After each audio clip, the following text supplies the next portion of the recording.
Ito nga guys, kahit na Sabado may pasok yung isa kong anak. Kaya ito na naman guys, maaga pagising na ako.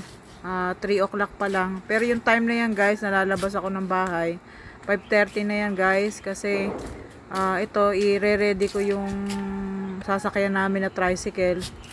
Kasi ihatid ko siya dito lang naman guys sa kanto namin. So ganyan lagi yung routine ko pag umaga kung kailangan maghatid. I-check ko muna guys yung tricycle. Yan, madilim pa nga dyan guys kasi 5:30 pa lang. So, ito nga time na to, parang ako pa lang yung tao dyan sa labas. Dahil nga Sabado, so yung iba, hindi pa gising. So, yan guys, tinetest ko yung tricycle kasi minsan guys, pag papaandarin mo, magkakaroon ng diferensya. So, yan, tinetest ko siya.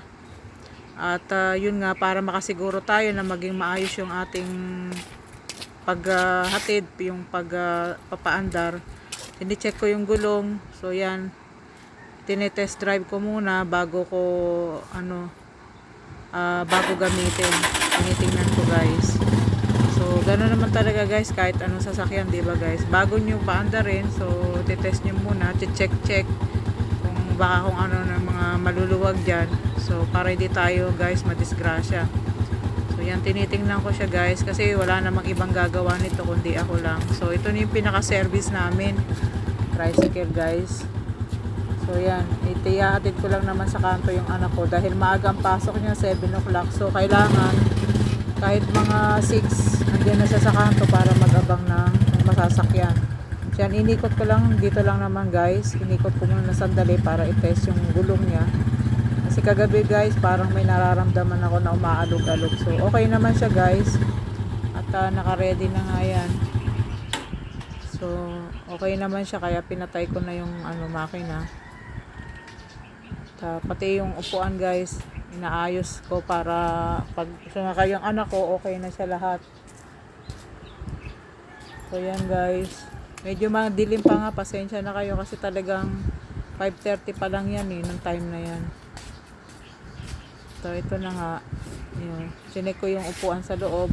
Minsan kasi guys, inaanuhan ng mga pusa, so mabaho. Pinupunasan. Yan, babalik na ako guys sa loob. Para i-check ko yung anak ko kung nakapag-bihis na ba o aalis na kami. So, pagkatapos ko naman guys na maghatid, ayan, yung ganap ko ngayong Sabado, ay ayan, naglilinis ako dito sa kabilang bahay.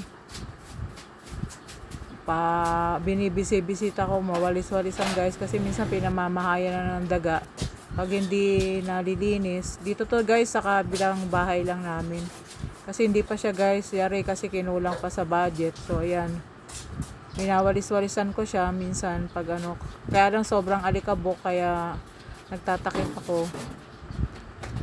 So yan naman sa hagdanan. Pagkatapos ko yan guys, so yan, malapit na ako matapos yan guys. Walis-walis lang naman pag para medyo mabawasan. Tapos nun binaldihan ko yan pero hindi ko na guys pinakita.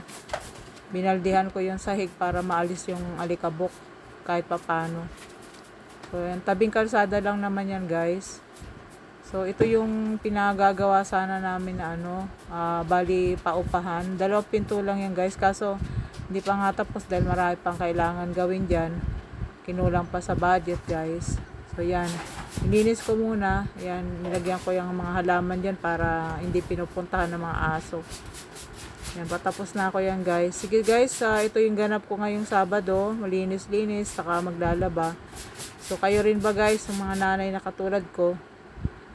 So paki-like and share na lang guys yung aking Facebook page. God bless guys.